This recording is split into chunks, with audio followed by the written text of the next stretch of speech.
This is Ryan with the Scooter Spot. Today we're reviewing the GoTrax G3. This is another entry from GoTrax that shows that they continue to deliver great scooters for a great price.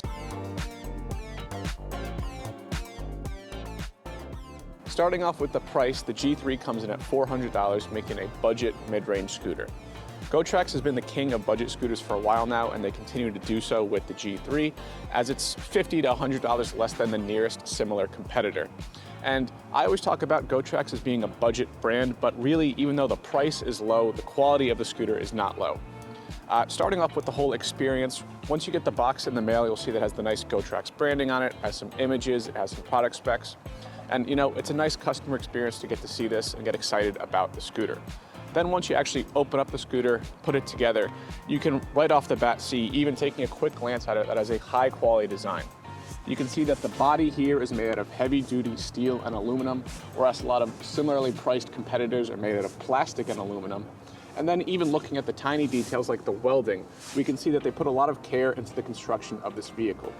So even though GoTrax is a budget brand, the scooters really aren't budget scooters. They're high quality scooters just for a great price. Now getting into the features and starting off with the key stats, the G3 has a top speed of 15.5 miles per hour, a range of 18 miles, and a 350 watt motor.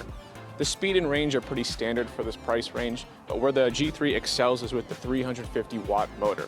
A lot of budget scooters will have 300 watt motors or less, but this is really the one step above, and you can feel it with the ride, with the acceleration, with the hill climbing ability, and overall with the power of the scooter. Now looking into the build of the scooter, starting with the handlebars and making our way downwards. If we look at the handlebars themselves, they're made out of this very nice plastic material that's very fine texturing. It looks almost like the knurling on a barbell, and this gives you a really good, firm and comfortable grip on the scooter. Now moving inwards, we can see these buttons here with the power, the plus and the minus. These do a couple of things. First, they turn on and off the scooter. Second, the plus and the minus let you change gear. The first gear I think tops out at 10 miles per hour. Second gear tops out at 15.5. So if you're like me, you automatically just shift to the second gear and leave it on that. But then there's also a bunch of other additional functionality. My favorite is that when you hold the minus button when you're just walking with the scooter, it has the scooter go 3 miles per hour, making it easier to take with you. And this is something you wouldn't expect on a budget scooter, but it's nice to see that GoTrax is thinking of things that can make just quality of life and quality of ownership better with the G3. The G3 comes with a nice pneumatic handbrake, and it also comes with an upgraded bell. Instead of pulling back a trigger and letting it hit the bell, you instead just pull the trigger and it'll ring the bell like that. This makes it easier to ring the bell and do it more consistently when you're riding the scooter, so it makes it easier to alert people on the road. Now looking at the display in the middle of the handlebars, we see that this is an upgraded version when compared to older GoTrax models. It's a really robust display, and it shows us our speed and the gear that we're on. When you first turn on the scooter, you'll notice that it prompts you for a PIN code. This is a nice safety feature which helps you lock your scooter and keep it safe. If you don't want this though, you can turn it off, which I did, and it makes it easier to just get on the scooter and ride. The last thing I want to talk about with the top of the scooter, and this is a minor feature, but it's something that I really appreciate, is that they made the brake line long enough so it goes around the front headlight, so it doesn't eclipse any light coming out. Again, something small, but it shows that they were thinking about everything with the scooter. Moving down the tiller, we have two main features to talk about. First is the folding. This is an upgrade from previous GoTrax models. It's really easy to unlatch this, fold it down, lock it in the back. You can also unlatch it and fold it back up very easily.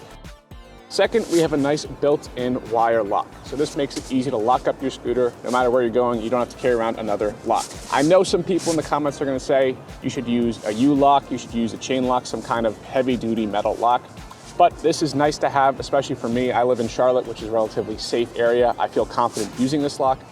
And if you feel the need to use a heavier duty lock, this doesn't preclude you from doing so. It's just something that's nice to have. Now moving to the bottom of the scooter, starting with the wheels.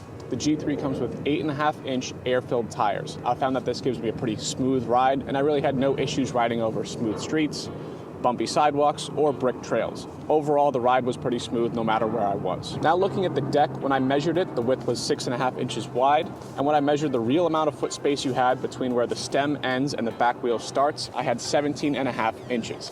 If you're not a numbers person, for me this just meant that I had plenty of room.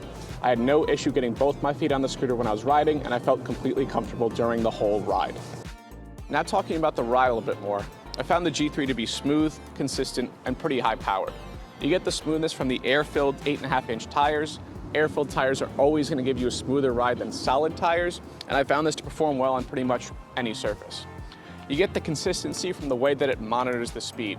The G3 tops out at 15.5 miles per hour, and you often find with scooters that top out at a certain speed, they don't monitor it too well. So when you hit that top speed, it pulls you back, you feel sluggish, and you get kind of an inconsistent ride. With the G3 though, I found that I was going up to 15.5 miles per hour pretty quickly, and it would hold me there consistently. It wouldn't, wobble around with the speed, pull me back, speed up. It was a consistent ride. And then finally, I found this to be pretty powerful, especially for a budget scooter in this price range. The 350 watt motor really does a better job than the 300 or anything below it. You feel that you're not going so fast that you're going to fly off the handlebars, but you don't feel sluggish in bike lanes or in roads. So overall, I really have no complaints with the ride. From the moment that I opened up the G3, put it together, gave it a quick glance over, all the way through riding it, I really couldn't find any major faults with the scooter. It has a smooth ride, a high quality build, and it comes in at a great price. And I'm usually someone who just likes the basics of a scooter. I just need some wheels, a motor, and a throttle. But I found that the G3 actually incorporated a lot of extra features that I like and I would like to have in future scooters. It has a nice upgraded bell, it has some features with the buttons here, a nice hook to hang stuff, an upgraded and easy to use folding, and an overall upgraded and well thought out design. With all this in mind, the G3 really is a scooter for anybody. GoTrax for a while has been known as the budget brand, but the more and more I see their scooters, I'm just realizing that they have high quality scooters for a great price. They somehow provide higher quality scooters than similar competitors and better prices than them. Because of this, the G3 is really for anyone getting into scooters. It's a good entry-level scooter because it comes in at a good price, and it's a good mid-range scooter because it has great features, great power, great range, great speed, and just a high-quality build. So the G3 is really the scooter that I would recommend to anybody. Thanks for watching, and if you found the video helpful, please leave a like, and we'll see you next time.